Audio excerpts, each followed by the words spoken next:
guys, hello. Today we are going to do poem number 7, Thunder and Rain. The wind began to rock the grass with threatening tunes and low. He threw a menace at the earth, a menace at the sky. The leaves unhooked themselves from trees and started all aboard. The desk did scoop itself like hands and threw away the road. The wagons quickened on the street. The thunder hurried slow. The lightning showed a yellow beak and then a livid claw. The birds put up the bars to the nest. The cattle fled to barns.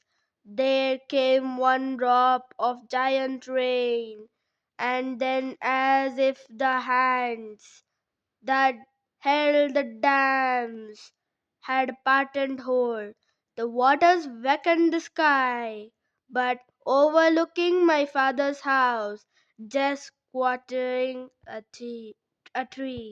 Thank you.